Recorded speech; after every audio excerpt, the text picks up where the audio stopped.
അത്യുന്നതങ്ങളിൽ ദൈവത്തിന് സ്തുതി, ഭൂമിയിൽ സന്മനസ്സുള്ളവർക്ക് സമാധാനം. ഇതാ ദാവീദിന്റെ പട്ടണത്തിൽ നിങ്ങൾക്കായൊരു രക്ഷകൻ പിറന്നിരിക്കുന്നു.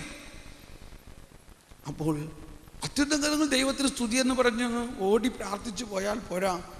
ആ സമയത്ത് മനസ്സിലാക്കണം, ആ പ്രാർത്ഥന മാലാഖമാർ പാടിയ ഏറ്റവും വലിയ ആദ്യത്തെ പ്രഘോഷണമാണ്. ഈ പ്രപഞ്ചത്തിന് മുഴുവനും വേണ്ടി ദൈവം മാലാഖമാരിലൂടെ ദൈവം തന്നെ പ്രഘോഷിക്കുകയാണ് ഈ രക്ഷകന്റെ ജനനത്തെക്കുറിച്ച്. അതാണ് കുർബാനയുടെ ആരംഭത്തിൽ തന്നെ അത്യുന്നതങ്ങളിൽ ദൈവത്തിന് സ്തുതി, ഭൂമിയിൽ സന്മനസ്സുള്ളവർക്ക്. ഇനി ഈ ഒരു വാക്ക് സമാധാനം തുടർച്ചയായിട്ട് ഇങ്ങനെ ആവർത്തിക്കുന്നത് നമുക്ക് കാണാം. എന്തിനാണ് ഈ രക്ഷകൻ ഭൂമിയിൽ പിറന്നത്? ഭൂമിയിൽ സന്മനസ്സുള്ളവർക്ക് സമാധാനം, സന്മനസ്സുള്ളവർക്ക് സമാധാനം. ഈ സമാധാനം പല പ്രാവശ്യം ഇനി നമ്മൾ ആവർത്തിച്ച് പ്രഖ്യാപിച്ചുകൊണ്ടിരിക്കും. പ്രത്യേകിച്ച് നമ്മുടെ സുറിയാനി കുർബാനയിൽ പല പ്രാവശ്യം നമ്മൾ പ്രാർത്ഥിക്കും, സമാധാനം നിങ്ങളോടുകൂടെ, സമാധാനം. ചിലപ്പോൾ അൾത്താര ബാലകർ പറയണത് ഒട്ടും സമാധാനമില്ലാത്ത രീതിയിലായിരിക്കും ചിലപ്പോൾ പറയണത്.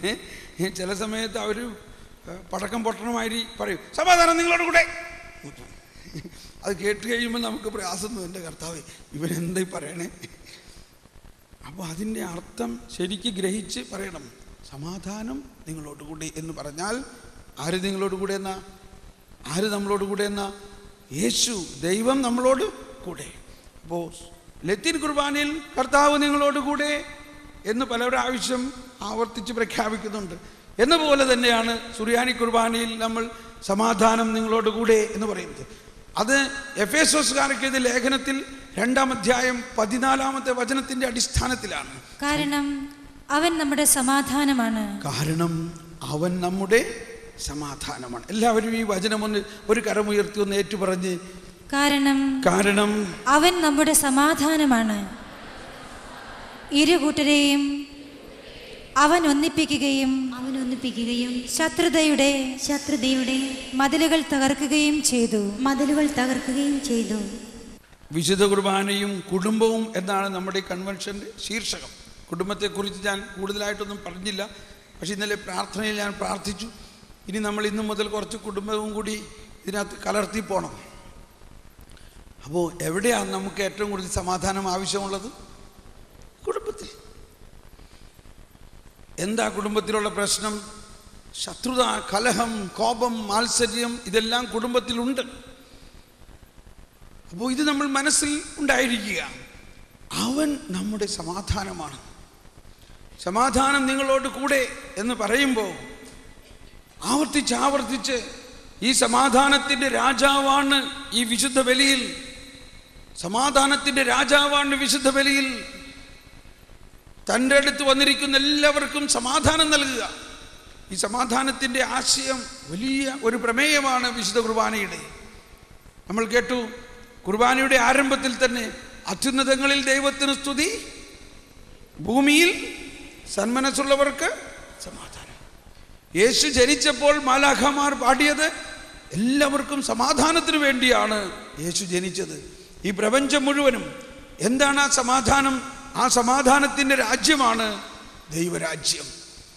ദൈവരാജ്യം എന്ന് പറയുന്നത് ഭക്ഷണമോ പാനീയവുമല്ല, പരിശുദ്ധാത്മാവിലുള്ള ശാന്തിയും സമാധാനവും ദൈവത്തിൻ്റെ നീതിയുമാണ്.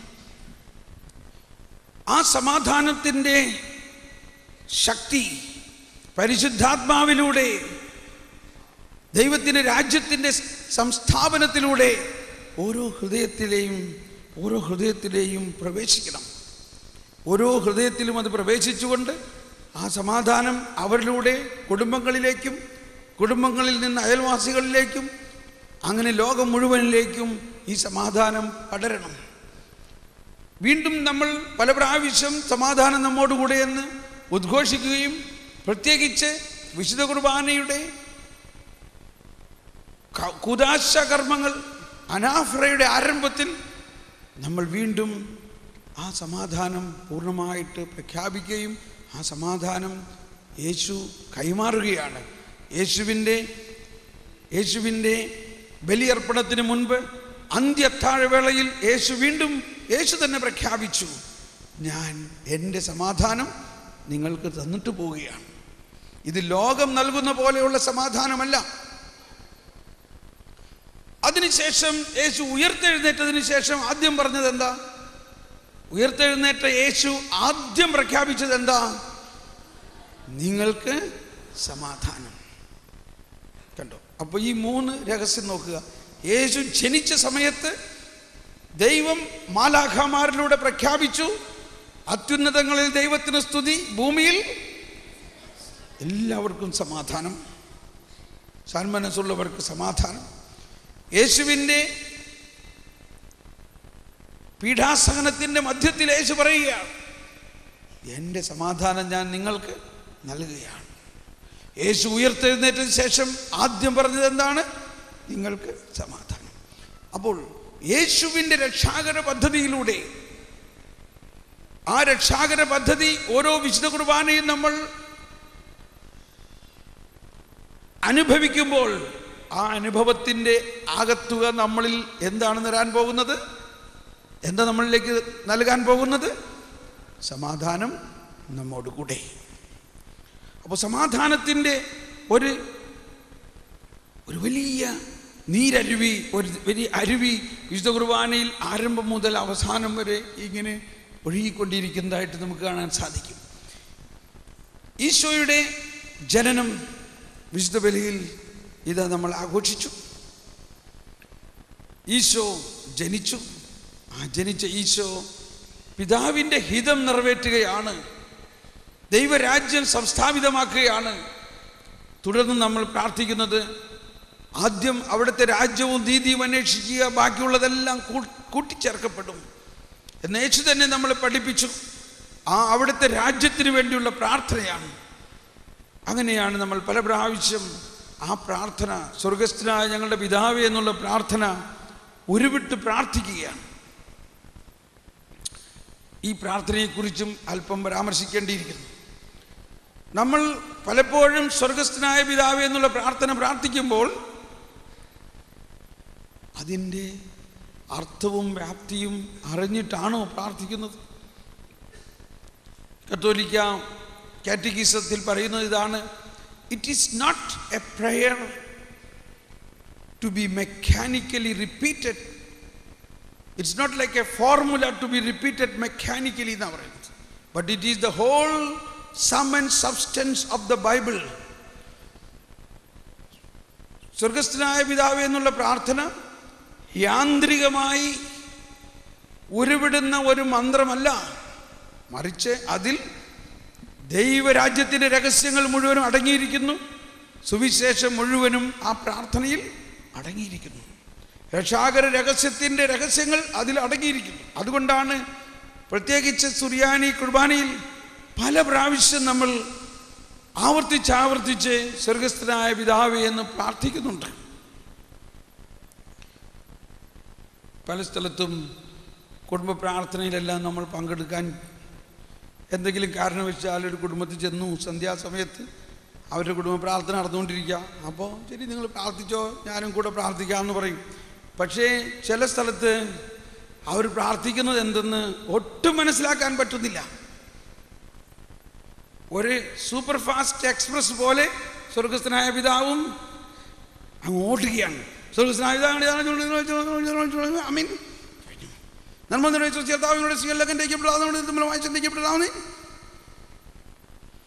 നമ്മൾ ധാരാളം പ്രാർത്ഥിക്കുന്നവരാണ്. പക്ഷേ നമ്മുടെ പ്രാർത്ഥനയുടെ ആ ശക്തി നമ്മൾ പ്രാർത്ഥിക്കുന്നതിലുള്ള ബോധ്യവും അതിലുള്ള വിശ്വാസത്തിലും അടിസ്ഥാനപ്പെട്ടിരിക്കുന്നു. സ്വർഗസ്ഥനായ പിതാവേ എന്നുള്ള പ്രാർത്ഥന യാന്ത്രികമായിട്ട് ഉരുവിടേണ്ട ഒരു പ്രാർത്ഥനയല്ല, മറിച്ച് അതിൽ മറ്റേഴ് രഹസ്യങ്ങൾ അടങ്ങിയിരിക്കുന്നു. കണ്ടു, അവിടെയും വേറെ 7 വന്നിരിക്കുന്നു. വിശുദ്ധ കുർബാനയിലെ 7 രഹസ്യങ്ങൾ നമ്മൾ കണ്ടു. സ്വർഗസ്ഥനായ പിതാവ് എന്ന പ്രാർത്ഥനയിൽ 7 രഹസ്യങ്ങൾ. അല്പം ഒന്ന് അതിനെക്കുറിച്ച് പരാമർശിക്കണം. എങ്കിലേ വിശുദ്ധ കുർബാനയിൽ ഏറ്റവും കൂടുതൽ പ്രാർത്ഥിക്കുന്ന പ്രാർത്ഥനയാണ് സ്വർഗസ്ഥനായ പിതാവ് എന്നുള്ള പ്രാർത്ഥന. കർത്താവേ, പക്ഷെ അത് പറയുകയാണെങ്കിൽ ഒരുപാട് പറയാനുണ്ട്. എങ്കിലും അല്പം ഞാൻ ചുരുക്കി പറയാൻ നോക്കാം. സ്വർഗസ്ഥനായ പിതാവേ എന്ന പ്രാർത്ഥനയിൽ 7 രഹസ്യങ്ങളാണ്, അല്ലെങ്കിൽ 7 പ്രാർത്ഥനകളാണ് അതിൽ അടങ്ങിയിരിക്കുന്നത്. ആദ്യത്തെ ഒരാമുഖമാണ്, ശീർഷകം സ്വർഗസ്ഥനായ ഞങ്ങളുടെ പിതാവ്. അതിനുശേഷം 7 സ്റ്റെപ്സ്, 7 സ്റ്റെപ്പുകളാണ്. 1, അങ്ങയുടെ നാമം പൂജിതമാകണമേ. 2, അങ്ങയുടെ രാജ്യം വരണമേ. 3, അങ്ങയുടെ ഹിതം സ്വർഗത്തിലെ പോലെ ഭൂമിയിലുമാകണം. 4, അന്നന്ന് വേണ്ട ആഹാരം ഇന്ന് ഞങ്ങൾക്ക് നൽകണേ. 5, ഞങ്ങൾ മറ്റുള്ളവരോട് ക്ഷമിക്കുന്നത് പോലെ ഞങ്ങളുടെ തെറ്റുകൾ ക്ഷമിക്കണേ, ക്ഷമ. 6, ഞങ്ങളെ പ്രലോഭനങ്ങളിൽ ഉൾപ്പെടുത്തരുതേ. 7, ശത്രുക്കളിൽ നിന്ന് ഞങ്ങളെ രക്ഷിക്കണേ. ഈ 7 കാര്യങ്ങളിലൂടെ, യേശുക്രിസ്തുവിലൂടെ നടപ്പാകുന്ന, സംസ്ഥാപിതമാക്കുന്ന ദൈവരാജ്യത്തിൻ്റെ രഹസ്യം മുഴുവനും ഈ 7 പ്രാർത്ഥനയിലൂടെ ഉൾക്കൊണ്ടിരിക്കുന്നു എന്നാണ് സഭ നമ്മളെ പഠിപ്പിക്കുന്നത്. അപ്പോൾ ഈ 7 പ്രാർത്ഥനയും നമ്മൾ ആ 7 ഘടകങ്ങളിൽ എന്താണ് നമ്മളും ദൈവവുമായിട്ട് നടക്കുന്നതെന്നുള്ള ബോധ്യത്തോടു കൂടി വേണം നമ്മൾ പ്രാർത്ഥിക്കാൻ. സ്വർഗസ്ഥനായ ഞങ്ങളുടെ പിതാവേ. 1, സ്വർഗം എവിടെയാ? എവിടെയാ സ്വർഗം? എവിടെയാ സ്വർഗം? കുറേ പേര് കൈ മുകളിലോട്ട് കാണിക്കുന്നുണ്ട്. എവിടെയാ സ്വർഗം? എവിടെയാ സ്വർഗം? ഇതേ കണ്ട മുകളിലോട്ട് കാണിക്കുന്നു. അപ്പോൾ സ്വർഗം ആകാശത്തിൻ്റെ മുകളിൽ, കാർമേഘത്തിൻ്റെ മുകളിൽ ഉള്ള ഒരു സ്ഥലം അല്ല. മറിച്ച് സ്വർഗം ത്രിത്വൈക ദൈവവുമായിട്ടുള്ള നമ്മുടെ ആത്മാവിൻ്റെ ലയനമാണ്. സ്വർഗം ത്രിത്വൈക ദൈവവുമായിട്ട് നമ്മുടെ ആത്മാവിൻ്റെ ലയനമാണ് ഈ സ്വർഗം എന്ന് പറയുന്നത്. അപ്പോൾ ത്രിത്വൈക ദൈവവുമായിട്ടുള്ള നമ്മുടെ ആത്മാവിൻ്റെ ആ ലയനം, ആ സ്വർഗത്തിൽ വസിക്കുന്ന പിതാവ്, സ്വർഗസ്ഥനായ ഞങ്ങളുടെ പിതാവേ, സ്വർഗസ്ഥനായ എൻ്റെ പിതാവേ. ഈശോ പറഞ്ഞു, സ്വർഗസ്ഥനായ പിതാവെന്ന പ്രാർത്ഥന പഠിപ്പിക്കുന്നതിന് ഒരു കാരണം ഉണ്ടായിരുന്നു. യേശു പഠിപ്പിച്ച പ്രാർത്ഥനയെന്ന് നമ്മൾ പറയും. യേശു വെറുതെ അങ്ങ് വന്ന് പഠിപ്പിക്കുകയല്ല ചെയ്തത്. യേശുവിൻ്റെ അപ്പസ്തോലന്മാരെല്ലാവരും കൂടി ഒരു ദിവസം യേശുവിന് ചുറ്റും അങ്ങ് കൂടിയിട്ട് പറഞ്ഞു, ഞങ്ങളെ പ്രാർത്ഥിക്കാൻ പഠിപ്പിക്കണേ. ഇത്രയും യേശുവിൻ്റെ കൂടെ വസിക്കുന്ന അവർ ഒരു രഹസ്യം മനസ്സിലാക്കി. ഈ യേശുവിൻ്റെ ജീവിതത്തിൻ്റെ, യേശുവിൻ്റെ വിശുദ്ധിയുടെ, യേശുവിൻ്റെ ജീവിതത്തിലെ സമാധാനത്തിൻ്റെ, യേശുവിൻ്റെ ഈ ശക്തി പ്രവർത്തനങ്ങളുടെ, യേശു നൽകുന്ന എല്ലാ അത്ഭുതങ്ങളുടെയും എല്ലാം രഹസ്യം, യേശു വാതോരാതെ പ്രസംഗിക്കുന്നതിൻ്റെ എല്ലാം രഹസ്യം എന്താ അവർ കണ്ടുപിടിച്ചത്? അത് യേശു ഒരു പ്രത്യേക പ്രാർത്ഥന പ്രാർത്ഥിക്കുന്നുണ്ട്. അന്നത്തെ കാലത്ത് ഓരോ റബ്ബായിമാരും അല്ലെങ്കിൽ ഓരോ പ്രാർത്ഥനാ ഗ്രൂപ്പുകളും പ്രത്യേക ശൈലി ഉണ്ടായിരുന്നു. അപ്പോൾ അവർ നോക്കിയപ്പോൾ യേശുവിൻ്റെ പ്രാർത്ഥനാ ശൈലി മറ്റ് യഹൂദൻ പ്രമാണിമാരുടെ പ്രാർത്ഥനാ ശൈലിയിൽ നിന്നും വളരെ വ്യത്യസ്തമാണ്. ഇതെന്താണെന്ന് മനസ്സിലാക്കണം. അതുകൊണ്ട് യേശുവിനോട് തന്നെ അവർ പറയാണ്, ഞങ്ങളെ പ്രാർത്ഥിക്കാൻ പഠിപ്പിക്കണേ. അങ്ങനെ ഉടനെ യേശു പറഞ്ഞു, യെസ്, നിങ്ങൾ ഇപ്രകാരം പ്രാർത്ഥിക്കണം. എന്നിട്ട് പെട്ടെന്നങ്ങ് പ്രാർത്ഥന പഠിപ്പിക്കുകയല്ല ചെയ്തത്. മത്തായിയുടെ സുവിശേഷത്തിൽ 6-ാം അധ്യായത്തിൽ 6-ാമത്തെ വചനത്തിൽ കാണാം, എങ്ങനെ പ്രാർത്ഥിക്കണം, ആരോട് പ്രാർത്ഥിക്കണം, എവിടെ പ്രാർത്ഥിക്കണം, എപ്പോൾ പ്രാർത്ഥിക്കണം, ഇത് ആദ്യം പഠിപ്പിക്കുകയാണ് ചെയ്യുന്നത്. എന്നിട്ടാണ് ഈ പ്രാർത്ഥന പഠിപ്പിക്കുന്നത്. ഒന്ന് വായിച്ചത്. എന്നാൽ നീ പ്രാർത്ഥിക്കുമ്പോൾ നിന്റെ മുറിയിൽ കടന്ന് കതകടച്ച് രഹസ്യമായി നിന്റെ പിതാവിനോട് പ്രാർത്ഥിക്കണം. അതെവിടെയാ? നമ്മുടെ മുറി. എവിടെയാ നമ്മുടെ മുറി?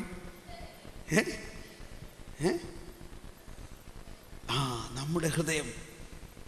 നമ്മുടെ ഹൃദയം. നിന്റെ മുറിയിൽ കടന്ന് കഥ കടയ്ക്കുക. കഥ കടയ്ക്കുക എന്ന് പറഞ്ഞാൽ നമ്മുടെ മനസ്സ് മറ്റ് ചിന്തകളിലേക്കൊന്നും പോകാതെ, നമ്മുടെ ചിന്തകൾ, നമ്മുടെ മനസ്സെല്ലാം കേന്ദ്രീകരിച്ച് കഥ കടയ്ക്കുക. കഥ കടച്ച് രഹസ്യമായി നിന്റെ പിതാവിനോട് പ്രാർത്ഥിക്കുക. നിന്റെ പിതാവിനോട് പ്രാർത്ഥിക്കുക. രഹസ്യമായി എന്ന് പറഞ്ഞാൽ ഒരു വ്യക്തിപരമായി നമ്മുടെ ജീവിതത്തിലെ ഏറ്റവും രഹസ്യങ്ങൾ നമ്മൾ ആരോടാ പറയുക?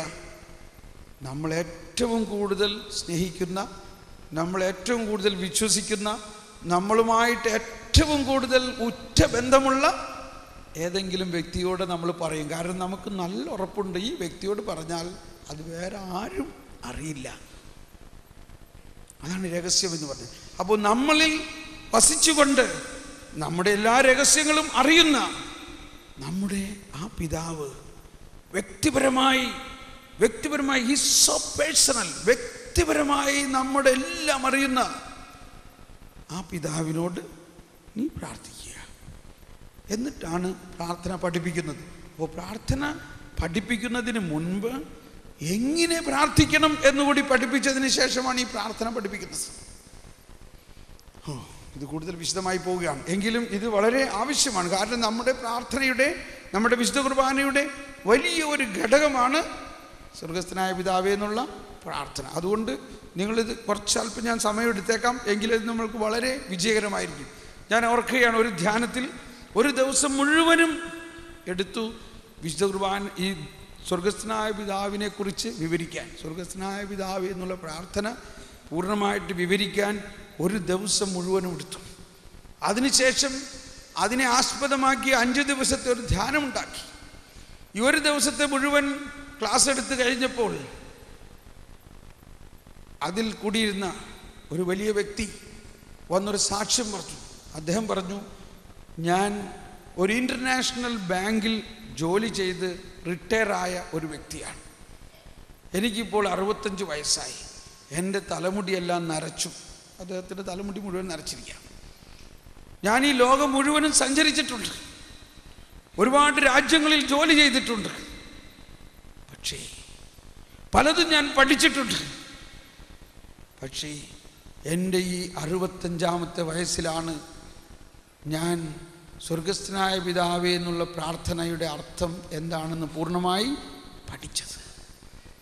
ഞാനിതോർത്ത് കർത്താവിനെ സ്തുതിക്കുന്നു. ഇപ്പോഴെങ്കിലും എനിക്ക് ഈ പ്രാർത്ഥനയുടെ വലിയ രഹസ്യം മനസ്സിലാക്കാൻ സാധിച്ചതിൽ ഞാൻ ദൈവത്തെ സ്തുതിക്കുന്നു.